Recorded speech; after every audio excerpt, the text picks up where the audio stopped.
السلام عليكم ورحمة الله وبركاته. بسم الله الرحمن الرحيم.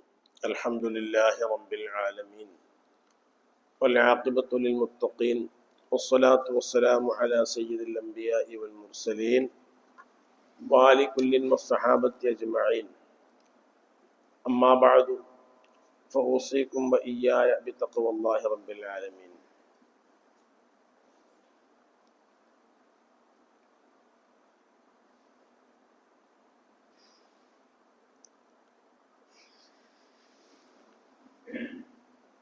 نويت الاعتكاف في هذا المسجد لله تعالى എന്ന നിയ്യത്തോടുകൂടെ അള്ളാഹുവിൻ്റെ പള്ളിയിലുള്ള ഈ ഒത്തുകൂടൽ അള്ളാഹു നമ്മുടെ വക്കിൽ നിന്ന് സ്വാലിഹായ അമലായി സ്വീകരിക്കുമാറാകട്ടെ.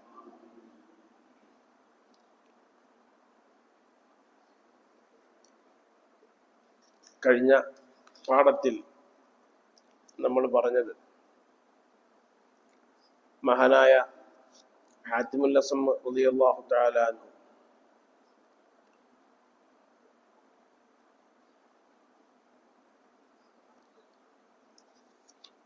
അവരോട് ഷഖീഖുൽ ബൽഖി റളിയല്ലാഹു തആല അൻഹു പറഞ്ഞതായ ഒരു കാര്യമാണ് നമ്മൾ ഇന്നലെ കഴിഞ്ഞ പാഠത്തിൽ പറഞ്ഞത്.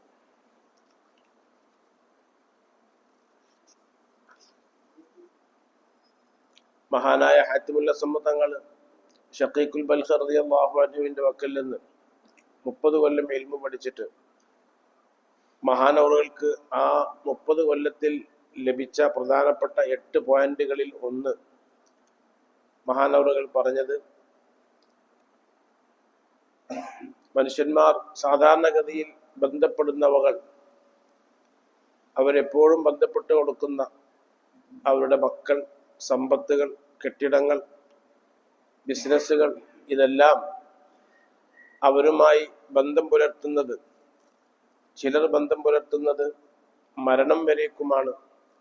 മറ്റു ചിലവ ബന്ധപ്പെടുന്നത് ഖബർ വരേക്കുമാണ്. ആരും തന്നെ ഖബറിൽ ഇല്ല, അവൻ ഒറ്റക്കാണ്. അപ്പം അതുകൊണ്ട് ഖബറിൽ കൂട്ടുള്ള എന്താണോ ഉള്ളത് അതുമായി ബന്ധപ്പെടാനാണ് എനിക്ക് താല്പര്യം. ഞാൻ പരിശോധിച്ച് നോക്കുമ്പോൾ എൻ്റെ ഖബറിൽ എനിക്ക് കൂട്ടായി സ്വാലിഹായ അമലുകൾ മാത്രമേ ഉണ്ടാകൂ. അതുകൊണ്ട് ഫഅഖത്തുഹാ മഹ്ബൂബത്തൻ ലി ലിതകൂന ലി സിറാജൻ ഫീ ഖബരി വറഫീഖൻ തുഅന്നിസുനി ഫീഹി വലാ തുത്റുകിനി ഫരീദ. അതുകൊണ്ട് സ്വാലിഹായ അമലുകൾ കഴിവിൻ്റെ പരമാവധി ചെയ്യാൻ ഞാൻ ശ്രമിക്കുകയും ആ അമലുകൾ എനിക്ക് ഖബറിൽ ഒരു സിറാജായി, ഒരു പ്രകാശദീപമായി മഹ്ശർ വരേക്കുമുള്ള എൻ്റെ ആ കാലഘട്ടത്തിന് വലിയ തുണയാകാൻ വേണ്ടി ഞാൻ സ്വാലിഹായ അമലുകൾ എപ്പോഴും ചെയ്യാൻ വേണ്ടി ശ്രമിച്ചു എന്ന് മഹാനായ ഹാത്തിം റളിയല്ലാഹു അൻഹു പറഞ്ഞു. അപ്പം ഈ സംഭവത്തിൻ്റെ പൂർത്തീകരണം എന്ന രൂപത്തിൽ മഹാന്മാരായ ഉലമാക്കൾ ഗസാലി റളിയല്ലാഹു തആല അൻഹു പറഞ്ഞതാണ് ഈ സംഭവം.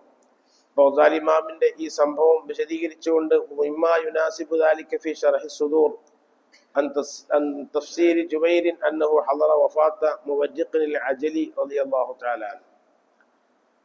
മഹാനായ ഇമാമുൽ സുയൂത്തി റളിയല്ലാഹു തആല അൻഹു തന്റെ ശർഹു സുദൂർ എന്ന് പറയുന്ന ഒരു കിതാബുണ്ട്.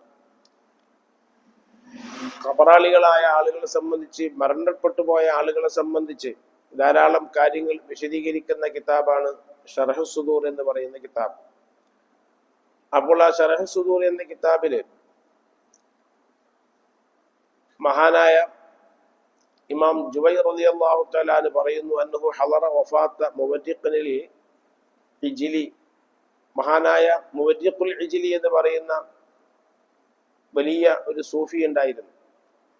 അയാൾ മരണാസന്നനായി കിടക്കുമ്പോൾ, മരണവുമായി ബന്ധപ്പെട്ട രോഗിയായി കിടക്കുമ്പോൾ ഞാൻ അദ്ദേഹത്തിന്റെ സമീപത്തുണ്ടായിരുന്നു.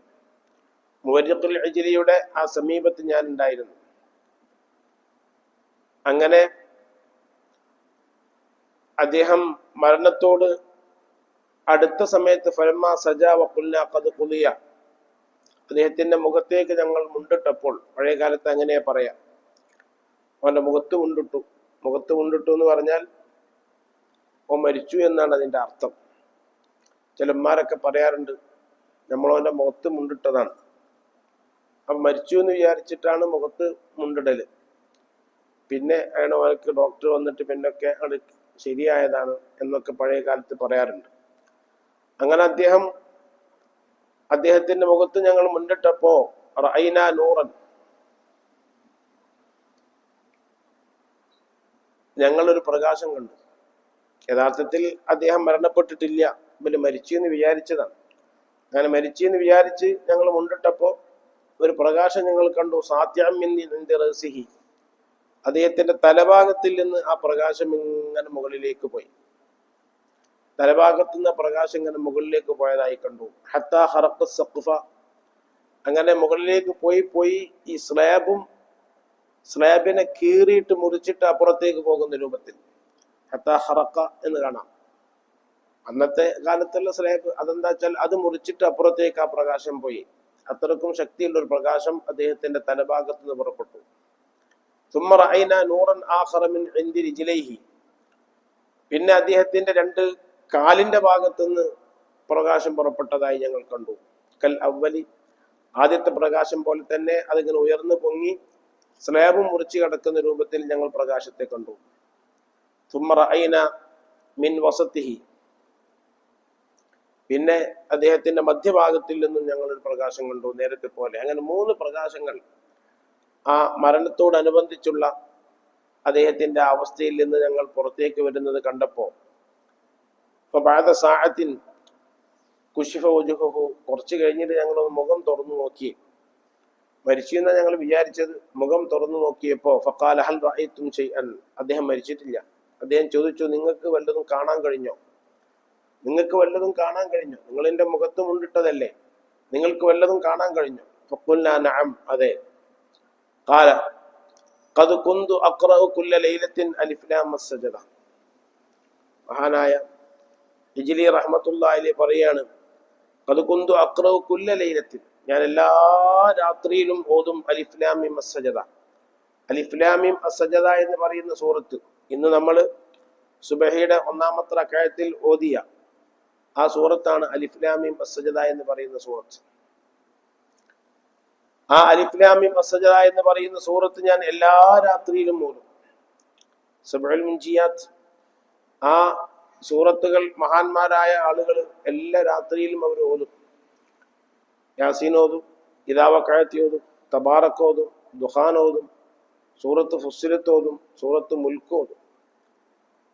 ഇങ്ങനെ സബ്ഉൽ മുൻജിയാത്ത് 7 സൂറത്തും അവർ ഓതാൻ അവർ സമയം കണ്ടെത്തും.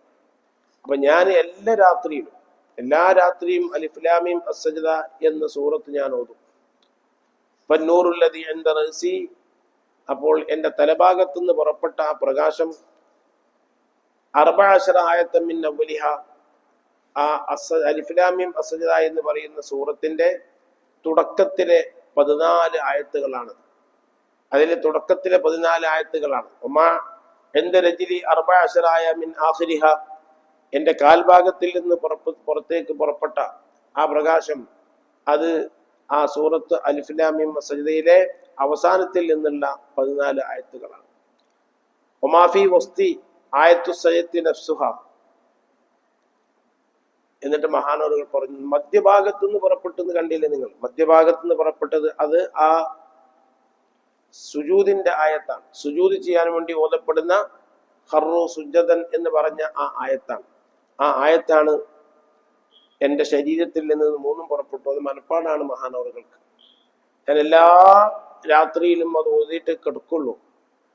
അങ്ങനെ 14 ആയത്തുകൾ തുടക്കത്തിൽ നിന്നും 14 ആയത്തുകൾ അതിന്റെ അവസാനത്തിൽ നിന്നും പുറപ്പെട്ടത് എൻ്റെ തലഭാഗത്തുനിന്നും കാലുഭാഗത്തുനിന്നും പിന്നെ മധ്യഭാഗത്തുനിന്ന് പുറപ്പെട്ടത് ആ സുജൂദിന്റെ ആയത്താണ്. അവരെന്തിനാണ് പുറപ്പെട്ടതെന്നറിയോ? സഅദത്ത് തശ്ഫഉലി, സഅദത്ത് തശ്ഫഉലി, എനിക്ക് ശഫാഅത്ത് ചെയ്യാൻ വേണ്ടി, അള്ളാഹുവിനോട് എനിക്ക് റെക്കമെൻഡ് ചെയ്യാൻ വേണ്ടി. എല്ലാവർക്കും ആവശ്യമുള്ള ഒരു സമയമാണ് ആ സമയം. ആരും മറ്റൊരാളുടെ സഹായം കിട്ടാതെ, ഒരു മനുഷ്യന്റെയും ഒരു സുഹൃത്തിന്റെയും ഭാര്യയുടെയും ഭർത്താവിന്റെയും മക്കളുടെയും ആരുടെയും സഹായം കിട്ടാതെ, എന്നാൽ വളരെയധികം സഹായം ആവശ്യമുള്ള ഒരു സമയമാണ് റൂഹ് വേർപ്പെടുന്ന സമയം. ആ സമയത്ത് എനിക്ക് റബ്ബിന്റെ അടുക്കൽ ഷഫാഅത്ത് ചെയ്യാൻ, എന്നെ സ്വീകരിക്കാൻ, ഞാൻ വരുന്നുണ്ട്, എന്നെ സ്വീകരിക്കാൻ, എനിക്ക് വേണ്ടതൊക്കെ ചെയ്തു തരാൻ റബ്ബിന്റെ അടുക്കൽ എനിക്ക് ഷഫാഅത്ത് ചെയ്യാൻ, റെക്കമെൻഡ് ചെയ്യാൻ അവരൊക്കെ കയറിപ്പോയതാണ്. ആ ആയത്തുകളൊക്കെ അള്ളാഹുലേക്ക് കയറിപ്പോയതാണ്. ആ ആയത്തുകൾ എനിക്ക് ഷഫാഅത്ത് ചെയ്യാൻ വേണ്ടി കയറിപ്പോയതാണ്. വബഖിയത്ത് സൂറത്തു തബാറക തഹ്റുസിനി. അപ്പോ ഞാൻ ഓതിക്കൊണ്ടിരുന്ന ആ സൂറത്തുകൾ, ആ ആയത്തുകൾ എനിക്ക് വേണ്ടി എൻ്റെ ശരീരത്തിൽ നിന്ന് പുറത്തു പോയെങ്കിൽ പിന്നെ എന്നിൽ ബാക്കിയുള്ളത് തബാറക സൂറത്താണ്. എന്നിൽ തബാറക സൂറത്ത് ബാക്കിയുണ്ട്. എല്ലാ ദിവസവും ഞാൻ ആ സൂറത്ത് ഓതുന്നു. ഏറ്റവും അഫ്ദലായത് ഇശാക്ക് ശേഷം ഉറക്കിനോടനുബന്ധിച്ച് നബി സല്ലല്ലാഹു അലൈഹി വസല്ലം തങ്ങൾ കിടക്കാൻ നേരത്താണ് തബാറക സൂറത്ത് ഓതാറുള്ളത്. കിടക്കാൻ നേരത്ത്, ഉറങ്ങാൻ നേരത്താണ് തബാറക സൂറത്ത് ഓതാറുള്ളത്. എല്ലാ ദിവസവും സല്ലല്ലാഹു അലൈഹി വസല്ലം തങ്ങൾ തബാറക സൂറത്ത് ഓതും. അപ്പൊ ആ തബാറക സൂറത്ത് എനിക്ക് സംരക്ഷണത്തിന് വേണ്ടി, എന്റെ ഖബറിൽ എനിക്ക് കൂട്ടായി ആ തബാറക സൂറത്ത് എന്റെ കൂടെ തന്നെയുണ്ട് എന്ന് മഹാനായ മുവര്രിഖുൽ ഇജ്ലി റളിയല്ലാഹു തആല അൻഹു പറഞ്ഞിട്ട് സുമ്മ ഖുദിയ, പിന്നാണ് മരിച്ചു വീഴുക. ഇത് ഞങ്ങൾക്ക് പറഞ്ഞ് ഞങ്ങൾ ആദ്യം മനസ്സിലാക്കിയത് അങ്ങനെ പിന്നെ മരിച്ചുപോയി എന്നാണ് ഞങ്ങൾ മനസ്സിലാക്കിയത്. പിന്നെ നോക്കുമ്പോൾ മഹാനവറുകൾ ഇതൊക്കെ ഞങ്ങൾക്ക് പറഞ്ഞു തന്നിട്ട് അദ്ദേഹം പിന്നെ വിശദമായി പറഞ്ഞു തന്നതിന് ശേഷമാണ് അദ്ദേഹം മരണപ്പെട്ടു പോയത് എന്ന് മഹാന്മാരായ പണ്ഡിതന്മാർ, ഇമാം സുയൂത്തി അടക്കമുള്ള, ഇമാം ഖുർത്തുബി അടക്കമുള്ള ആൾക്കാർ പറഞ്ഞിട്ടുണ്ട്. وفيه أيضا أن إخراج ابن أبي الدنيا من طريق آخر عن معتق العجل وكذلك أيضا وقال مطرف بن عبدان لمداومه أيضا على كل ليلة في كل ليلة على ألف لام من سجدة والتبارك. ഇതേപോലെ വേറെ ചില പണ്ഡിതന്മാരെ തൊട്ട് റിപ്പോർട്ട് ചെയ്തിട്ടുണ്ട്, എല്ലാ ദിവസവും അലിഫ് ലാം മീം സജദ എന്നുള്ള സൂറത്തും തബാറക സൂറത്തും ഓതിക്കഴിഞ്ഞാൽ അവന്റെ വസ്ത്രങ്ങൾ, അവന്റെ കഫംപുട എല്ലാം നല്ല മണമുള്ളതാവുകയും ജല്ല ജലാലുവായ അള്ളാഹുവിന്റെ അടുത്തേക്ക് അവൻ പോകുമ്പോൾ വലിയ സുഗന്ധത്തോടു കൂടെ പോകാൻ കഴിയുമെന്നും ഈ രണ്ട് സൂറത്തുകൾക്ക് അങ്ങനെ പ്രത്യേകതയുണ്ട്. മരണസമയത്ത് അവന് വേണ്ടതൊക്കെ ചെയ്തു കൊടുക്കാൻ ഈ രണ്ട് സൂറത്തുകൾക്ക് സാധിക്കും. അതോടുകൂടെ തന്നെ ഖബറിൽ കൂട്ടായിക്കൊണ്ട് തബാറക്കയുണ്ടാകും. ഹബീബായ മുഹമ്മദ് റസൂലുള്ളാഹി സ്വല്ലല്ലാഹു അലൈഹി വസല്ലമ തങ്ങളുടെ അരികിൽ വന്ന് ഒരു സഹാബി പറഞ്ഞു, യാ റസൂലല്ലാഹ്, ഞാനിങ്ങനെ ഒരു യാത്രയിൽ ഒരു സ്ഥലത്ത് ടെന്റ് കെട്ടി ഞാൻ അവിടെ രാത്രി കൂടുകയാണ്. ടെന്റ് കെട്ടിയിട്ട് രാത്രി അവിടെ കൂടുകയാണ്. ആ കൂടുന്ന അവസരത്തില് തബാറക സൂറത്ത് ഇങ്ങനെ ഓതുന്നത് കേൾക്കുന്നുണ്ട്. തബാറക സൂറത്ത് ഇങ്ങനെ ഓതുന്നത് കേൾക്കുന്നുണ്ട്. ആ പരിസരത്ത് ആരുമില്ല, പരിസരത്ത് വേറെ ടെന്റുകളില്ല. തബാറക സൂറത്തിന്റെ ശബ്ദം ഇങ്ങനെ ഞാൻ കേൾക്കുന്നു. അങ്ങനെ നോക്കുമ്പോൾ ഞാൻ ടെന്റ് കെട്ടിയത് ഒരു ഖബറിന്റെ മേലെയാണെന്ന് മനസ്സിലായി. ടെന്റ് കെട്ടിയത് ഒരു ഖബറിന്റെ മേലെയാണ്. ആ ഖബറിന്റെ ഉള്ളിൽ നിന്നാണ് ഈ തബാറക സൂറത്ത് കേൾക്കുന്നത്. ആ ഖബറിന്റെ ഉള്ളിൽ നിന്ന് തബാറക സൂറത്ത് ഇങ്ങനെ കേൾക്കുന്നു. അപ്പൊ ഹബീബായ റസൂലുള്ളാഹി സ്വല്ലല്ലാഹു അലൈഹി വസല്ലം തങ്ങൾ പറഞ്ഞു, തിൽക്കൽ മുൻജി തുൻജി മിൻ അദാബിൽ ഖബർ. തിൽക്കൽ മുൻജി, അത് സൂറത്ത് മുൻജിയാണ്. ഖബറിന്റെ അദാബിനെ തൊട്ട് അവനെ രക്ഷപ്പെടുത്തുന്ന സൂറത്താണത്. ഖബറിന്റെ അദാബിനെ തൊട്ട് രക്ഷപ്പെടുത്തുന്ന സൂറത്താണത് എന്ന് ഹബീബായ മുഹമ്മദ് റസൂലുള്ളാഹി സ്വല്ലല്ലാഹു അലൈഹി വസല്ലം. അല്ലാഹു സുബ്ഹാനഹു വ തആല സ്ഥിരമായി ഓതുവാൻ നമുക്കൊക്കെ തൗഫീഖ് ചെയ്ത് അനുഗ്രഹിക്കുമാറാകട്ടെ. മഹാനായ അലി ഇബ്നു അലവാൻ ദിമശ്ഖി റളിയല്ലാഹു തആല അൻഹു മഹാനവറുകൾ സംഭവം പറയുന്നുണ്ട്. ഞാൻ ഒരു മയ്യത്ത് മറവ് ചെയ്യുന്ന ചടങ്ങിൽ പങ്കെടുക്കുകയാണ്. മയ്യത്ത് മറവ് ചെയ്ത് എല്ലാം കഴിഞ്ഞിട്ട് പിരിഞ്ഞു പോകലാണ് ഏറ്റവും അഫ്ളൽ.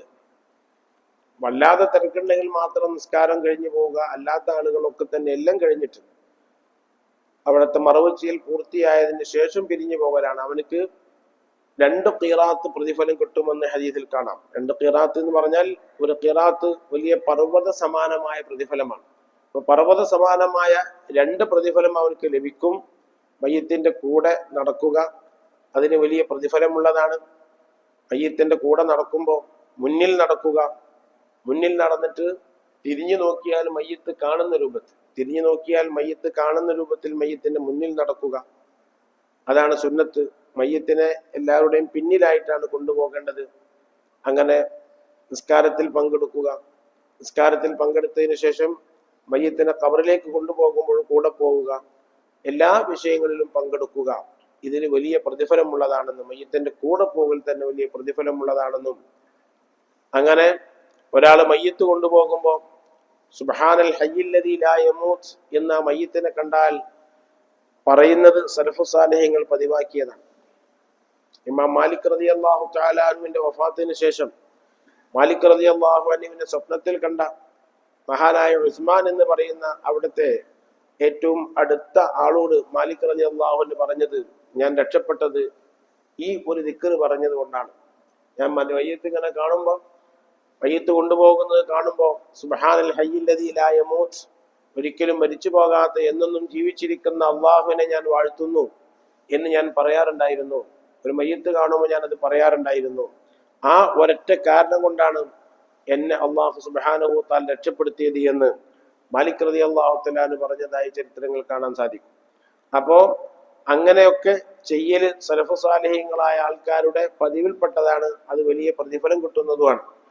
അപ്പൊ മഹാനായ അലി ഇബ്നു അൽബാനി ദിമശ്കി തങ്ങൾ പറയാണ്, ഞാനതൊക്കെ കഴിഞ്ഞ് ആ മയ്യത്ത് ഇങ്ങനെ മറവ് ചെയ്തുകൊണ്ടിരിക്കുമ്പോൾ എൻ്റെ ദൃഷ്ടി ഒന്നാണ് തെറ്റിപ്പോയി. ഞാനൊന്നാണ് നോക്കിയത്. അതിർത്തിൽ ഇമ്രാഅത്തിൻ മുസ്ഫിറത്തിൻ, നല്ല ചൊറുക്കുള്ള ഒരു പെണ്ണിന്റെ മുഖത്തേക്കാണ് നോക്കിയത്. അത് അവിടെ എവിടെ നിൽക്കുന്നുണ്ട്. അപ്പൊ അതിന്റെ മുഖത്തേക്കൊന്ന് നോക്കി. അപ്പോ അന്യ പെണ്ണിന്റെ മുഖത്തേക്ക് നോക്കുന്നത് ഈമാന്റെ പ്രഭ കുറയാൻ കാരണമാകും. ഈമാന്റെ പ്രഭ കുറയാൻ, അതിന്റെ പ്രകാശം കുറയാൻ, ഈമാന്റെ പ്രഭ, അതിന്റെ ആ പ്രകാശം എത്രമാത്രം വർദ്ധിക്കുന്നുവോ അതനുസരിച്ച് നമുക്ക് ഇബാദത്ത് ചെയ്യാനും തിന്മകളിൽ നിന്ന് വിട്ടു നിൽക്കാനൊക്കെ നമുക്ക് സാധിക്കും. അതിങ്ങനെ മങ്ങുന്നതിനനുസരിച്ച് അൽ മആസി ബരീദുൽ കുഫർ, മഅസിയത്ത് കൊണ്ട് ദോഷം കൊണ്ടിട്ട് ഈമാന്റെ പ്രഭ ഇങ്ങനെ മങ്ങിപ്പോകും. മഹാന്മാരായ ഗസാലി ഇമാം തന്നെ പറഞ്ഞിട്ടുണ്ട്, ഖൽബിൽ അല്ലാഹു സുബ്ഹാനഹു തആല കൊടുത്ത ഈമാൻ, ആ ഈമാൻ ദൃഷ്ടികളെ കൊണ്ട് അതിന്റെ പ്രഭ കുറഞ്ഞു പോകും. ചെവികളിലൂടെ കേൾക്കുന്ന വടക്കായ വാക്കുകൾ കേൾക്കുമ്പോൾ അതുകൊണ്ട് കുറഞ്ഞു പോകും. നാവ് കൊണ്ട് വടക്ക് സംസാരിക്കുമ്പോൾ കുറഞ്ഞു പോകും. വടക്ക് ചിന്തകളെ കൊണ്ട് കുറഞ്ഞു പോകും. ഇങ്ങനെ പല രൂപത്തിലും ഈമാന്റെ പ്രഭ കുറഞ്ഞു പോകുമെന്ന് മഹാന്മാരായ പണ്ഡിതന്മാർ പറഞ്ഞിട്ടുണ്ട്. ഗസാലി ഇമാം അത് വളരെ വിശദമായിട്ട് തന്നെ ഇഹ്യാ ഉലൂമുദ്ദീനിൽ കിതാബ് അജായിബുൽ ഖൽബിൽ ധാരാളം പറഞ്ഞിട്ടുണ്ട്. ഏറ്റവും ഒരു മനുഷ്യനിക്ക് അനുഗ്രഹീതമായിട്ടുള്ളത് സുരക്ഷിതമായ ഖൽബാണ്, ഖൽബുൻ സലീമാണ്. യൗമ ലാ യൻഫഉ മാലുൻ വലാ ബനൂൻ ഇല്ലാ മൻ അത്തല്ലാഹ ബിഖൽബിൻ സലീം എന്ന് ഖുർആനിൽ കാണാം. യൗമ ലാ യൻഫഉ മാലുൻ, സമ്പത്തൊന്നും ഉപകാരം ചെയ്യൂല. സമ്പത്ത് കൊണ്ടൊന്നും ഒരു ഉപകാരവും കിട്ടൂല. എത്ര സമ്പത്തുള്ള ആളുകളായിരുന്നാലും അതിനുവേണ്ടി ജീവിതം മുഴുവൻ ഒഴിഞ്ഞുവെച്ച് അള്ളാഹു സമ്പത്ത് കുമിഞ്ഞു കൊടുത്താലും അള്ളാഹു പറയുന്നത് യൗമ ലാ യൻഫഉ മാലുൻ, അതൊന്നും ഒരു ഉപകാരവും ചെയ്യൂല. അതുകൊണ്ട് ഒന്നും ചെയ്യാൻ കഴിയില്ല. വലാ ബനൂൻ, കുറെ മക്കളുണ്ടെങ്കിൽ അവരെ കൊണ്ടും ഒരു ഉപകാരം കിട്ടൂല. ഇല്ലാ മൻ അത്തല്ലാഹ ബിഖൽബിൻ സലീം, കുരുട്ടും പോരും ഹസദും കിബറും റുജുവും ഇങ്ങനെ വേണ്ടാത്ത വടക്ക് സ്വഭാവങ്ങളൊന്നും ഇല്ലാത്ത സുരക്ഷിതമായ നല്ല ഹൃദയമുള്ള ആളുകൾക്കേ നാളെ രക്ഷപ്പെടാൻ കഴിയുള്ളൂ. നല്ല ഹൃദയമുള്ള ആളുകൾക്കേ നാളെ രക്ഷപ്പെടാൻ കഴിയുള്ളൂ. കഴിഞ്ഞ ദിവസം 2 ദിവസം മുമ്പ് എൻ്റെ നാട്ടില് ഞങ്ങളെ കമ്മിറ്റിയുടെ സെക്രട്ടറി VP അബ്ദു ഹാജി, അള്ളാഹു മഗ്ഫിറത്ത് റഹ്മത്ത് നൽകി അനുഗ്രഹിക്കുമാറാകട്ടെ, അദ്ദേഹം മരണപ്പെട്ടു. അദ്ദേഹം വീട്ടിൽ നിന്ന് ളുഹർ നിസ്കരിക്കാൻ വേണ്ടി പുറത്തേക്ക് ഇറങ്ങാനുള്ള ഒരുക്കത്തിലായിരുന്നു. അപ്പോഴാണ് പെട്ടെന്ന് വേദന വന്നത്. അതിന്റെ മുമ്പ് ഹാർട്ട് വേദന ഇല്ല, അങ്ങനെ അസുഖമില്ല, പ്രമേഹവും ഇല്ല, ഒന്നുമില്ല. അതുവരെ ളുഹർ വരെ പറമ്പിലൊക്കെ കുറച്ച് പണിയെടുത്ത ആൾ കൂടിയാണ്. അങ്ങനെ കുറച്ച് പറമ്പും ഭാഗ്യവും വകുപ്പൊക്കെ ഉള്ള ആളാണ്. ആ സമയത്ത് വേദന ഇളകി, വീട്ടിൽ ആരുമില്ല. കുട്ടികൾ 3 ആളുണ്ട്, 3 ആളും പുറത്താണ്. ഒരു പെൺകുട്ടി അവള് ഭർത്താവിന്റെ വീട്ടിലുമാണ്. അങ്ങനെ ഭാര്യ ആരൊക്കെ വിളിച്ചു വരുത്തി അടുത്തുള്ള ആശുപത്രിയിൽ എത്തിയപ്പോഴത്തേക്കും അവസാന ഘട്ടമായി. മിംസ് ആശുപത്രിയിൽ കൊണ്ടുപോകാൻ വേണ്ടി പറഞ്ഞു. പക്ഷെ മിംസിലേക്ക് എത്തിക്കിട്ടൂല, ഞങ്ങൾ വളാഞ്ചേരി കൊണ്ടുപോയിക്കോളൂ എന്ന് പറഞ്ഞു. വളാഞ്ചേരി ആശുപത്രിയിൽ എത്തുന്നതിന് മുമ്പ് തന്നെ ആള് മരിച്ചുപോയി. അപ്പൊ ഞാൻ രാത്രി ഇവിടുന്ന് പോയിരുന്നു. അങ്ങനെ പോയ വിഷയങ്ങളൊക്കെ അന്വേഷിച്ചപ്പോ നല്ല ലക്ഷണമാണ്. അപ്പൊ അവിടെ കമ്മിറ്റി മെമ്പറായ വേറൊരാളുണ്ട്. അപ്പൊ ഞാൻ ചോദിച്ചു എന്തൊക്കെ ഉണ്ടായിരുന്നൊക്കെ ചോദിച്ചപ്പോൾ പറഞ്ഞു ഡ്രസ്സൊക്കെ ഞാനാണ് മാറ്റി കൊടുത്തത്, ഡ്രസ്സിൽ ഇന്ദ്രിയം കണ്ടു പറഞ്ഞു. അപ്പൊ ഇന്ദ്രിയം കാണുക എന്നുള്ള നല്ലൊരു ലക്ഷണമാണ്. മരണസമയത്ത് ഒരുപാട് സാലിഹ്യങ്ങളായ ആളുകൾക്ക് അങ്ങനെ കാണാറുണ്ട്. അത് പല കാരണങ്ങളും അതിലുണ്ട്. ഹുർലിയങ്ങളായ ആളുകളുടെ സാന്നിധ്യവും മറ്റൊക്കെ ഉണ്ടാകുന്ന അവസരത്തിൽ അവർക്ക് നിയന്ത്രണം വിട്ടു പോകുമ്പോൾ ചിലപ്പോഴും അങ്ങനെ സ്ഖലനമുണ്ടാവും, മുന്നിലെ സ്ഖലനമുണ്ടാവും. അങ്ങനെ അതുണ്ടായിരുന്നു എന്ന് ഒരാൾ പറഞ്ഞപ്പോൾ എനിക്ക് വല്ലാത്ത സന്തോഷമായി. ഇദ്ദേഹം വളരെ കുറഞ്ഞ സംസാരക്കാരനായിരുന്നു, അത്യാവശ്യം മാത്രം സംസാരിക്കും. നല്ല ഹാൻഡ് റൈറ്റിംഗ് ആയതുകൊണ്ട് ജനറൽ സെക്രട്ടറിയെ നന്നായിട്ട് സഹായിക്കും. ജനറൽ സെക്രട്ടറിക്ക് വേണ്ടതൊക്കെ അദ്ദേഹം ചെയ്തു കൊടുക്കും. അപ്പോൾ മഹല്ലത്തിന് വേണ്ടി എല്ലാ വെള്ളിയാഴ്ചയും പിന്നെ വരിസംഖ്യ പിരിക്കാനും മറ്റു വിഷയങ്ങൾക്കും മൗലിദിനും അതേപോലെ തന്നെ അങ്ങനത്തെ വിഷയങ്ങൾക്കൊക്കെ നല്ല സജീവമായി പങ്കെടുക്കും. ഒരു നിശബ്ദ സേവകനായിരുന്നു. ശബ്ദം കുറഞ്ഞിട്ട് ആൾക്കാർക്ക് വെറുപ്പുണ്ടാക്കുന്ന വാക്കൊന്നും പറയാതെ ഒരു കമ്മിറ്റിയിൽ പ്രവർത്തിക്കുമ്പോൾ ഏറ്റവും ശ്രദ്ധിക്കേണ്ട അതാണ്. പല ആൾക്കാരും പല സ്വഭാവക്കാരുണ്ടാവും, അത് എല്ലായിടത്തും ഉണ്ടാവും. അതിൽ മനുഷ്യന്മാരൊക്കെ കൂടുമ്പോൾ അങ്ങനെ തന്നെയാണ്, അത് അങ്ങനൊക്കെ ഉണ്ടാവും. അപ്പൊ അവരോടൊക്കെ നല്ല നിലക്ക് അവർക്കൊക്കെ ആവശ്യമുള്ളത്, ജനങ്ങൾക്ക് ആവശ്യമുള്ളത് നമ്മൾ കൊടുക്കുക, നമുക്ക് ആവശ്യമുള്ളത് അന്യം തരിക. ഇതാണ് ഇപ്പോൾ കമ്മിറ്റി പ്രവർത്തനങ്ങൾക്ക് ആവശ്യമുള്ളത്. ജനങ്ങൾക്ക് ആവശ്യമുള്ളതൊക്കെ നമ്മൾ കൊടുക്കുക, നമുക്ക് ആവശ്യമുള്ളത് അന്യം തരിക. നമുക്ക് ആവശ്യമുള്ളത് ജനങ്ങളുടെ അടുത്ത് കിട്ടണമെന്ന് ആഗ്രഹിച്ചാൽ ഓനക്ക് പിന്നെ പ്രയാസം ഉണ്ടാവുള്ളൂ. നമ്മളെ ആവശ്യങ്ങൾ കമ്മിറ്റി കൊണ്ടോ സംഘടന കൊണ്ടോ എന്തെങ്കിലും കൊണ്ട് നമ്മുടെ ആവശ്യങ്ങളൊക്കെ നിർവഹിക്കണം എന്ന് ആഗ്രഹിച്ചു കഴിഞ്ഞാൽ ഓനക്ക് ചീത്തപ്പേരെ ഉണ്ടാവുള്ളൂ. നേരെ മറിച്ച് എന്നെ കൊണ്ടാവുന്നതൊക്കെ സമൂഹത്തിനും കമ്മിറ്റിക്കും മഹല്ലത്തിനും ചെയ്യണം, എന്റെതൊക്കെ അള്ളാഹു ചെയ്തു തന്നോളും എന്ന ഒരു ചിന്ത അത് ഏത് രംഗത്തുണ്ടായിരുന്നാലും അവർക്ക് മുന്നോട്ട് പോകാൻ കഴിയും. അപ്പൊ പറഞ്ഞു വരുന്നത്, അള്ളാഹു സുബ്ഹാനഹു വ തആല ഒരു മനുഷ്യനിക്ക് നല്ല മരണം കൊടുക്കാൻ തീരുമാനിച്ചാൽ അതിന് വലിയ പണിയൊന്നുമില്ല. അള്ളാഹിനെ സംബന്ധിച്ചിടത്തോളം പണിയൊന്നുമില്ല. ഇപ്പൊ ഇയാളൊരു സാധാരണ മനുഷ്യൻ, ഒരു നാടനായൊരു മനുഷ്യൻ, ആലിമീങ്ങളെയും സ്വാലിഹീങ്ങളെയും ഒക്കെ നല്ല സ്നേഹിക്കുന്ന ആളാണ്, നമ്മളുമായിട്ടൊക്കെ നല്ലൊരു ബന്ധം തന്നെയാണ്. അപ്പൊ പറഞ്ഞു വരുന്നത്, നല്ല സലീമായ കൽബ് ഏറ്റവും ആവശ്യമുള്ളത് അതാണ്. കാട്ടിക്കൂട്ടലുകളോ പൊങ്ങച്ചങ്ങളോ അതുകൊണ്ടൊന്നും ഒരു കാര്യമില്ല. ഇല്ലാമൻ അത്തല്ലാഹ ബിഖൽബിൻ സലീം, സലീമായ കൽബുമായി അള്ളാഹുവിന്റെ അടുത്തേക്ക് ചെല്ലാം. ഞാൻ ആ കുട്ടീനെ ഒരു മോൻ അവിടെ ഉണ്ടായിരുന്നു, അവരോടൊക്കെ വിളിച്ച് അവരൊക്കെ പെട്ടെന്നുള്ളൊരു മരണമായതുകൊണ്ട് ആകെ എല്ലാവരും ഞെട്ടിപ്പോയപ്പോൾ പറഞ്ഞു ഏതായാലും സമയത്ത് പോകണം, പോകാഞ്ഞപ്പോൾ നടക്കൂലല്ലോ. അപ്പൊ നല്ല നിലക്കണ്ട് പോയി കിട്ടുക, അതാണ് ആവശ്യം. ഏതെങ്കിലും അള്ളാഹു കണക്കാക്കി ആ സമയത്ത് നമ്മളോട് ഉണ്ടാവും, അത് കഴിഞ്ഞാൽ നമ്മൾ പോകും. അതിന് യാതൊരു സംശയമില്ലാത്ത കറക്റ്റിന് നടക്കുന്ന ഒരു പരിപാടിയാണ്. അപ്പൊ അതില് നല്ല നിലക്ക് പോയി എന്നതിന് നമുക്കൊക്കെ സന്തോഷിക്കാൻ സാധിക്കും എന്ന് പറഞ്ഞ് അവർ ആശ്വസിപ്പിച്ചു. പറഞ്ഞു വരുന്നത്, ജല്ല ജലാലുവായ അല്ലാഹു സുബ്ഹാനഹു വ തആല നമുക്ക് നൽകുന്ന ഏറ്റവും വലിയ ഒരു അനുഗ്രഹമാണ് സലീമായ കൽബുണ്ടാവുക. ആ മറ്റുള്ളവരോട് പക, വിദ്വേഷം, അതേപോലെ തന്നെ വെറുപ്പ്, ഇതൊക്കെ പെട്ടെന്ന് കൽബിലേക്ക് കടന്നു വരും. ഒരൊറ്റ സെക്കൻഡ് കൊണ്ട് വെറുപ്പ് വരും. ഭാര്യയുമായി ജീവിക്കുമ്പോൾ ഭാര്യയിൽ നിന്നിട്ട് നല്ല ഒരുപാട് കാര്യങ്ങൾ കണ്ടു, ഒരൊറ്റ വാക്കുകൊണ്ട് വെറുപ്പ് തോന്നും. ഒരൊറ്റ വാക്കുകൊണ്ട് ഭാര്യനോടും നല്ല ഭാര്യന്റെ കുടുംബത്തിനോട് വെറുപ്പ് തോന്നും. അതേപോലെ തന്നെ മരുമകളോട് വെറുപ്പ് തോന്നും, മരുമകനോട് വെറുപ്പ് തോന്നും. ഈ സമയത്തൊക്കെ തന്നെ അത് ഒഴിവാക്കാൻ കഴിയണം. ആ ഒരു വെറുപ്പ് അതെന്താ സാരല്ല, ഇപ്പൊ എന്താ അത് അങ്ങനെ എന്തെങ്കിലും സംഭവിച്ച മനുഷ്യന്മാരല്ലേ, അങ്ങനൊക്കെ വരും എന്നൊരു തോന്നല് അങ്ങോട്ട് വന്നു കഴിഞ്ഞാൽ വെറുപ്പോട് പോകും. മറ്റേത് ഇപ്പൊ കണ്ടില്ല അങ്ങനല്ല ഉണ്ടായത്, നമ്മൾ ഇത്രയൊക്കെ ചെയ്തിട്ടും ഇങ്ങനല്ലേ പറഞ്ഞത്, എന്തെല്ലാം അധ്വാനിക്കുന്നുണ്ട്, എന്നിട്ട് ഇപ്പൊ ഇങ്ങനല്ലേ ഇപ്പൊ കിട്ടിയത്, എനിക്കിപ്പോ കിട്ടിയ കോളുക, എനിക്ക് എത്ര കാലം നയിച്ചിട്ട് പോളെടുത്ത് കിട്ടിയ കോളുക എന്നിങ്ങോട്ട് തോന്നും. അങ്ങനെ തോന്നുമ്പോ പിന്നെ ഉറപ്പിലേക്ക് പോകും. അവിടെയൊക്കെ അതിനെ പ്രതിരോധിച്ചുകൊണ്ട് അതെന്തൊക്കെ മനുഷ്യന്മാരല്ലേ, ഇത്രയും കാലം നമ്മൾ ഒന്നിച്ച് ജീവിച്ചതല്ലേ, എന്തെല്ലാം സഹായം കിട്ടിപ്പോയി, എന്റെ ഡ്രസ്സൊക്കെ ഇത്രയും കാലം ഓളല്ലേ അലക്കി തന്നത്, അത് തേച്ച് തന്നത് ഓളല്ലേ, ഈ കുട്ടികളൊക്കെ എന്റെ കുട്ടികളൊക്കെ പോളല്ലേ വളർത്തിയത്, നല്ല ഭക്ഷണമൊക്കെ ഉണ്ടാക്കി തരും, ചെറിയൊരു തകരാറ് വന്നു എന്ന് വിചാരിച്ചിട്ട് ഇപ്പൊ അതങ്ങനെ മനസ്സിൽ കൊണ്ട് നടക്കണം എന്ന് അതാണ്ട് പ്രതിരോധിച്ച് കഴിഞ്ഞാൽ പോവുകയും ചെയ്യും. മനസ്സിന്റെ പ്രകൃതി അങ്ങനെ പെട്ടെന്ന് വരും, പെട്ടെന്ന് പോവുകയും ചെയ്യും. ആ പെട്ടെന്ന് വരുന്ന അവസരത്തിൽ പെട്ടെന്ന് പോക്കാൻ കഴിയണം. അത് പിന്നെ കൂട്ടുജീവിതത്തിലും അതേപോലെ തന്നെ സംഘടനാ ജീവിതത്തിലും മറ്റെല്ലാ വിഷയങ്ങളിലും അതൊക്കെ കടന്നു വരും. കാരണം ഇബ്ലീസ് ഈ കൽബ് ഉടക്കാക്കാനാണ് നോക്കുക. ഈ കൽബ് ഉടക്കാക്കാൻ കാരണം ഈ കൽബ് നന്നായി കഴിഞ്ഞാൽ രക്ഷപ്പെട്ടു. നോക്കാട്ടെ, മഹാനായ ഇമാം ഇജ്ലി, മുവജ്ജിഖുൽ ഇജ്ലി റളിയല്ലാഹു തആല അൻഹു പോലത്തെ ആൾക്കാരൊക്കെ വഫാത്താകുന്ന അവസരത്തിൽ പ്രകാശം പുറപ്പെടുകയാണ്. അങ്ങനെ നമ്മുടെ നാട്ടിലും പലർക്കും ഉണ്ടായിട്ടുണ്ട്. ആ മരണ സമയത്തൊക്കെ പ്രകാശം കണ്ടതായി പലരും പറഞ്ഞിട്ടുണ്ട്.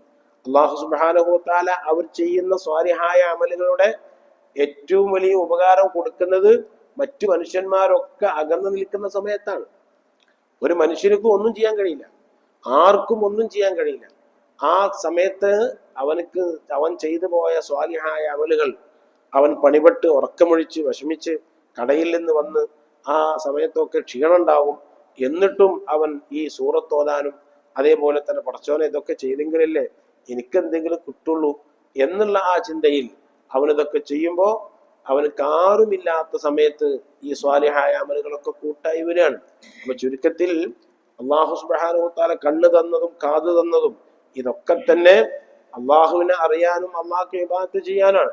അതിന് വിരുദ്ധമായ പലതും ഇവിടെ നടക്കും. ദുനിയാവിന്റെ അവസ്ഥ അള്ളാഹു അങ്ങനെയാണ് സംവിധാനിച്ചിട്ടുള്ളത്. അപ്പൊ മഹാനായ അലി ഇബ്നു അൽവാനി ദിമശ്കി തങ്ങൾ പറയാണ്, ഞാനൊന്ന് നോക്കിപ്പോയതാണ്, മനഃപൂർവ്വം നോക്കിയതല്ല, എന്റെ ദൃഷ്ടി അങ്ങോട്ട് പോയതാണ്. പോയപ്പോ തന്നെ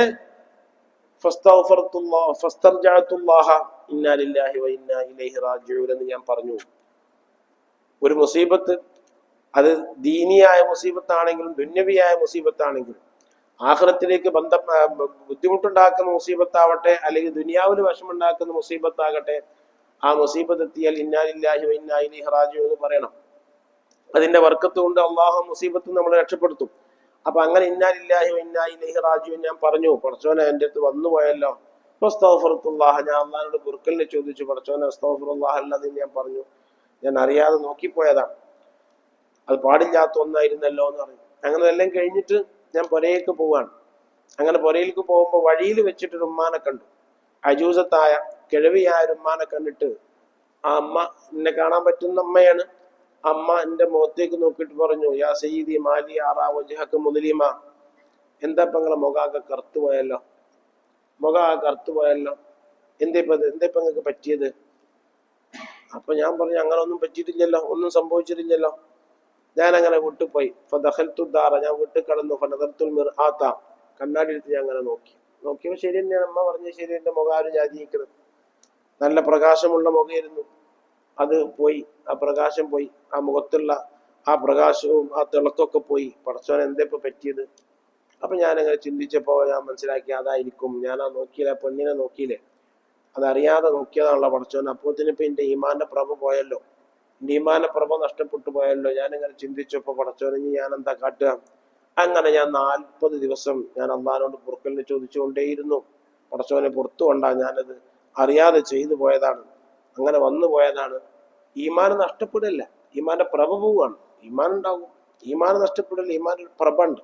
ആ പ്രഭയാണ് നേരത്തെ മൂരട്ടിലെ ജീവിതങ്ങൾക്കൊക്കെ കിട്ടിയത്, ആ മരണ സമയത്ത് കിട്ടിയത്. അപ്പൊ ഇവരുടെ ഒക്കെ പേടി എന്തെന്ന് വെച്ചാൽ, പടച്ചോനെ ഇനി മരിക്കണ സമയത്ത് ഇപ്പോ അത് എന്തായി പോകും എന്നുള്ള പേടിയാണ്. ആരും കൂട്ടിനില്ലാത്ത ആ സമയത്ത് എനിക്ക് കൂട്ടാകേണ്ടതാണ് ഇതൊക്കെ.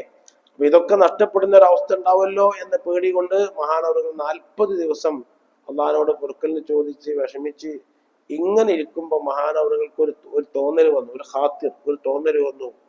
ഇതിപ്പോ ഇനിയിപ്പോ നമ്മളെ ഷെയ്ഖിന്റെ അടുത്തൊന്ന് പോവാ, നമ്മളെ ഉസ്താദിന്റെ അടുത്തൊന്ന് പോയിട്ട് ഒന്ന് സങ്കടം പറയാം, അപ്പൊ എന്തെങ്കിലും പരിഹാരം ഉണ്ടാവും.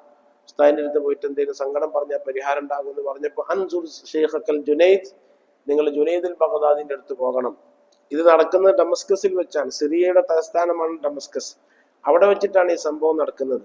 ബഗ്ദാദി ഇറാഖിലല്ലേ. അപ്പൊ നിങ്ങളെ ഷെയ്ഖ് മഹാനായ ജുനൈദുൽ ബഗ്ദാദിന്റെ അടുത്ത് സങ്കടം പോയി പറയണമെന്ന് പറഞ്ഞിട്ട് അങ്ങനെ ചെന്നു. അങ്ങനെ ചെന്നപ്പോ ജുനൈദുൽ ബഗ്ദാദി തങ്ങൾ വീട്ടിന്റെ ഉള്ളിലാണ്.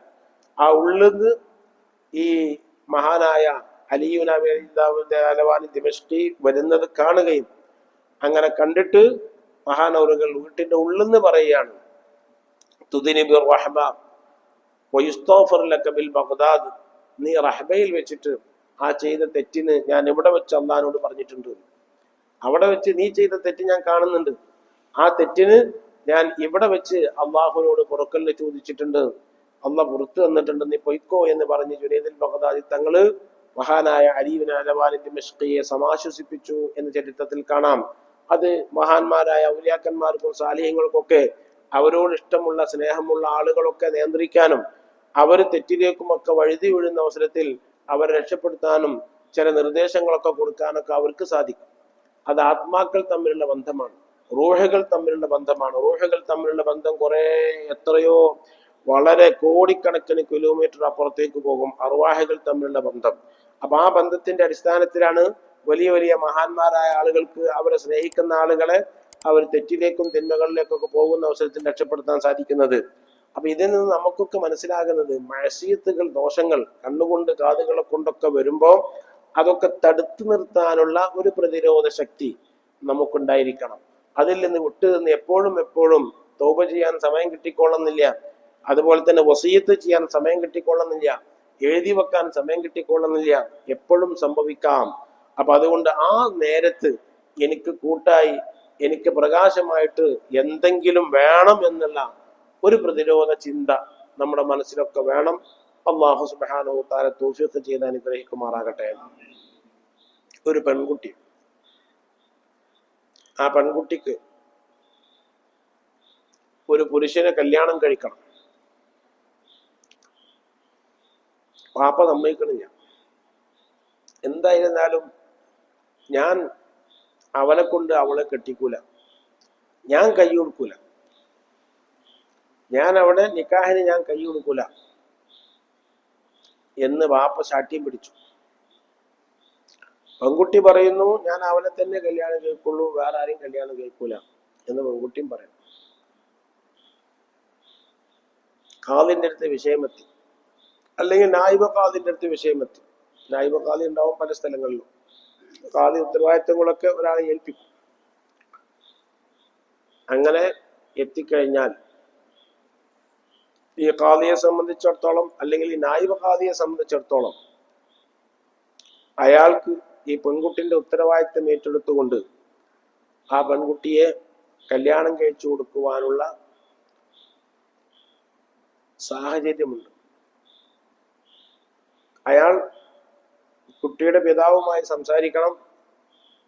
ഈ കുട്ടിയെ കല്യാണം കഴിക്കാൻ വേണ്ടി പോകുന്ന ആള് ഈ കുട്ടിക്ക് കുഫുവത്താളാണോ എന്ന് അന്വേഷിക്കണം. കുഫുവത്താളല്ലെങ്കിൽ തന്നെ ഓൾക്ക് അത് തൃപ്തിയാണെങ്കിൽ, ഓള് അതേ സമ്മതിക്കുന്നുള്ളൂ എങ്കിൽ കല്യാണം കഴിച്ചു കൊടുക്കാതിരുന്നാൽ ഹറാമ് സംഭവിക്കും. അവരൊന്നിച്ച് ജീവിക്കും. ആ ഹറാമിലായിക്കൊണ്ട് അത് മുന്നോട്ട് പോകും എന്ന് കണ്ടാൽ പിതാവ് വിലങ്ങ് നിന്നാലും, പിതാവ് സമ്മതിക്കാതിരുന്നാലും ഈ പെൺകുട്ടിയെ ഈ ഖാദിക്ക്, അല്ലെങ്കിൽ നായിബ ഖാദിക്ക് അദ്ദേഹത്തിന്റെ ഉത്തരവാദിത്തത്തിലായിക്കൊണ്ട് കല്യാണം കഴിച്ചു കൊടുക്കുവാനുള്ള അവകാശമുണ്ട്. അങ്ങനെ ഒന്നിട്ട് സംഭവങ്ങൾ ഇപ്പം നടന്നു. ഞാൻ അതില് ബന്ധപ്പെടേണ്ടി വന്നു. നമ്മളെ ഇവിടല്ല, ഈ മഹലിലല്ല, എൻ്റെ നാടിൻ്റെ അടുത്ത്. എത്രത്തോളം എന്ന് വെച്ചാൽ പള്ളിയിൽ വെച്ച് ഖാദി, നായിബ ഖാദി ഈ കുട്ടീനെ കല്യാണം കഴിച്ചു കൊടുക്കാം. ഈ കുട്ടിയും കുട്ടി സ്നേഹിക്കുന്ന തൻ്റെ പിതാവിൻ്റെ സഹോദരന്റെ മകനും, ഈ കുട്ടി സ്നേഹിക്കുന്നത് പിതാവിൻ്റെ സഹോദരന്റെ മകനെ തന്നെയാണ്. അവർ രണ്ടുപേരും യൂറോപ്പിൽ ഒന്നിച്ച് ജോലി ചെയ്യുകയാണ്. കുട്ടി യൂറോപ്പിൽ പഠിക്കുന്നു. പിതാവിൻ്റെ സഹോദരന്റെ മകൻ, എളാപ്പാന്റെ മകന് അവിടെ ബിസിനസ്സും നടത്തുന്നു. യൂറോപ്പിലേക്കായതുകൊണ്ട് പലപ്പോഴും ഇവർ ഒന്നിച്ചാണ് യാത്ര ചെയ്യൽ. സാധാരണ നമ്മുടെ നാട്ടിൽ ഒരു വിശ്വാസമുണ്ട്, സഹോദരിയല്ലേ, എളാപ്പാൻ്റെയും ജ്യേഷ്ഠാനുജന്മാരുടെ മക്കളൊക്കെ അത് സഹോദരന്മാരാണ്, എൻ്റെ മങ്ങളാണ് എന്നൊക്കെ പറയുന്ന ഒരു സ്വഭാവമുണ്ട്. അവിടെയൊക്കെ ശ്രദ്ധിക്കപ്പെടാൻ വേണ്ടി പറയുകയാണ്. യൂറോപ്പിൽ പഠിക്കുന്നു, യൂറോപ്പിൽ ബിസിനസ് ചെയ്യുന്നു എന്ന് പറയുമ്പോൾ ഭേദപ്പെട്ട കുടുംബമാവുമല്ലോ, സാമ്പത്തിക ശേഷിയുള്ള കുടുംബമാവുമല്ലോ. ശരിയാണ്, നല്ല സാമ്പത്തിക ശേഷിയുള്ളവരാണ്. രണ്ടുപേരും ഒന്നിച്ചു പോകുന്നു, ഒന്നിച്ച് യാത്ര ചെയ്യുന്നു. ഈ ഒരു നിക്കാഹിന് വേണ്ടി രണ്ടുപേരും ഒന്നിച്ചാണ് വന്നത്. നിക്കാഹിന്റെ മുമ്പ് തന്നെ രണ്ടുപേരും ഒന്നിച്ചു വരുന്നു. നിക്കാഹിന്റെ വേളയിൽ രണ്ടുപേരും ഒന്നിച്ച് ഇവന്റെ വീട്ടിൽ നിന്ന് തന്നെയാണ് വരുന്നത്. അപ്പൊ പിന്നെ എന്റെ കഥ എന്തായിരിക്കും? അപ്പൊ ഇനി നിക്കാഹ് ചെയ്ത് കൊടുക്കാതിരിക്കാൻ നിവൃത്തിയില്ല. വാപ്പ പൊരയെ തന്നെ ഉണ്ട്, ആ പള്ളീന്റെ അടുത്ത് തന്നെയുള്ള പൊരയിൽ വാപ്പ ഇരിക്കുന്നുണ്ട്. ആ വാപ്പ അവിടെ ഇരിക്കെ തന്റെ മകളെ വാപ്പാക്ക് സമ്മതമില്ലാതെ, വാപ്പാക്ക് തന്റെ അഞ്ചന്റെ മോനെ കൊണ്ട് തന്നെയാണ് കെട്ടിച്ചു കൊടുക്കുകയാണ്. പരിശുദ്ധമായ ദീനുൽ ഇസ്ലാമിൽ അങ്ങനെ വകുപ്പുണ്ട്. വകുപ്പ് കൊടുക്കാനുള്ള കാരണം ഇവിടെ ഹറാം ഉണ്ടായിക്കൂടാ, വേണ്ടാത്തരുണ്ടായിക്കൂടാ, ഹറാമിൽ ഇങ്ങനെ ജീവിച്ചുകൂടാ. അപ്പൊ അതിന് പിതാവ് ആ പിതാവിന്റെ അധികാരം ഉപയോഗപ്പെടുത്തുന്നില്ലെങ്കിൽ പിതാവിന്റെ അധികാരത്തിനേക്കാൾ കൂടുതൽ ഇസ്ലാം അവിടെ പ്രാമുഖ്യം നൽകുന്നത് ഇവര് ഹറാമിലായിട്ട് ജീവിച്ചുകൂടാ എന്നതാണ്. അങ്ങനെ വരുമ്പോ അത് ചെയ്തു കൊടുക്കാനുള്ള അവകാശമുണ്ട്. ഇനി മഹല്ലത്തിലെ ഖാദി തന്നെ ചെയ്തു കൊടുത്തില്ല, അല്ലെങ്കിൽ മഹല്ലത്തിലെ നായിബ് ഖാദി തന്നെ ചെയ്തു കൊടുത്തില്ല എങ്കിൽ ഖാദിക്ക് അധികാരമുള്ള ഒരു മഹല്ലത്തിൽ പോയി, ഏതെങ്കിലും ഖാദിക്ക് അധികാരമുള്ള മഹല്ലത്തിൽ പോയാലും അവൾക്കത് ചെയ്തു കിട്ടും. കാരണം ഒരു ഖാദിക്ക് ഒരു പെൺകുട്ടിയുടെ മേലുള്ള അധികാരം എന്ന് പറയുന്നത് ആ പെൺകുട്ടി ആ ഖാദിന്റെ മഹല്ലത്തിൽ ഉണ്ടായാൽ മതി എന്നല്ലാതെ സ്ഥിരതാമസമായിക്കൊള്ളുന്നില്ല. അപ്പൊ ഇവിടെ ഒരു പെൺകുട്ടിക്ക് ഒരു നിക്കാഹിന്റെ ആവശ്യം വന്നെങ്കിൽ ഖാദിയുള്ള ഒരു മഹല്ലത്തിൽ പോയി ആ നിക്കാഹിന് വേണ്ടി മാത്രം അവിടെ പോയിട്ട് ഖാദിക്ക് ആ വിവാഹം ചെയ്തു കൊടുക്കുമ്പോൾ ഈ പെൺകുട്ടി ഖാദിയുടെ അധികാര പരിധിയിൽ ഉണ്ടാകണമെന്നേ ഉള്ളൂ. അധികാര പരിധിയിൽ ഉണ്ടാവണമെന്നേ ഉള്ളൂ. പിന്നെ അവിടെ നിന്ന് പോയിച്ചിട്ട് കുഴപ്പമൊന്നുമില്ല, അധികാര പരിധിയിൽ ഉണ്ടാകണമെന്നേ ഉള്ളൂ. അത് ചെയ്തു കൊടുക്കാൻ കഴിയും, അവകാശമുണ്ട്.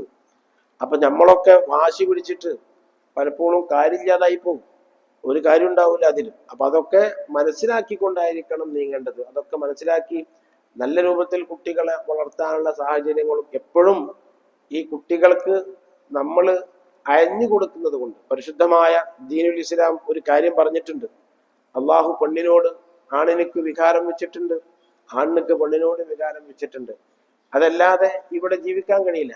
ഒരു പെണ്ണിനോട് വികാരം ശഹ്വത്ത് പുരുഷനിക്കില്ലെങ്കിൽ ആ പുരുഷന് അവൾക്ക് ചെലവ് കൊടുക്കാനോ അവളെ നോക്കാനൊന്നും ആ പുരുഷന് കഴിയില്ല.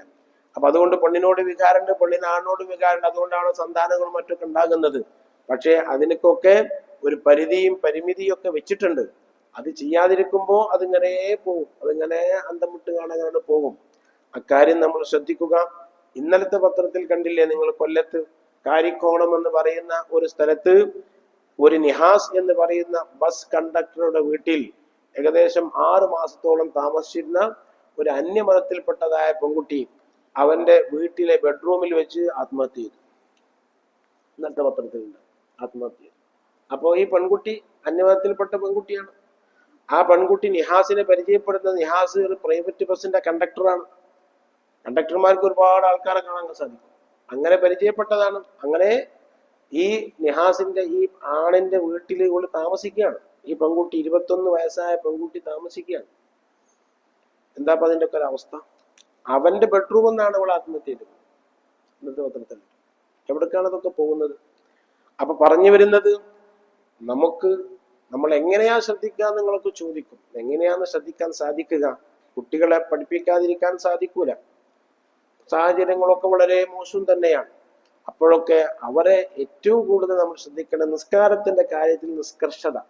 അത് ചെറുപ്പം മുതലേ അതിന് നല്ല കണിശത. നിസ്കരിച്ചോ മോളെ, നിസ്കരിച്ചോ? നല്ല നിലക്ക് തന്നെ ചോദിക്കാം. നിസ്കരിച്ചോ? സുബഹി നിസ്കരിച്ചോ? എപ്പോഴേ നിസ്കരിച്ചത്? അപ്പൊ ആ നിസ്കാരത്തിന്റെ കാര്യത്തിൽ മുഹർ നിസ്കരിച്ചോ? കോളേജിൽ നിന്നും സ്കൂളിൽ നിന്നൊക്കെ വരുമ്പോ അതിൽ നല്ല നിഷ്കർഷത ഉണ്ടായിക്കഴിഞ്ഞാൽ അതിന് ഖുശൂഅോടുകൂടെ കുട്ടികളെ നിസ്കരിപ്പിച്ച് തന്നെ ശീലിപ്പിക്കുക. എവിടെയായിരുന്നാലും ഇന്ന സലാത്ത തൻഹ അനിൽ ഫഹ്ശാഇ വൽ മുൻകർ എന്നുള്ള പറഞ്ഞിട്ടുണ്ട്. എല്ലാ വടക്കിൽ നിന്നും വിട്ടു നിൽക്കാൻ, എല്ലാ വെറുക്കപ്പെട്ട കാര്യങ്ങളിൽ നിന്നും വിട്ടു നിൽക്കാനുള്ള ഒരു പ്രചോദനം നിസ്കരിക്കുന്ന ആൾക്കുണ്ടാകും.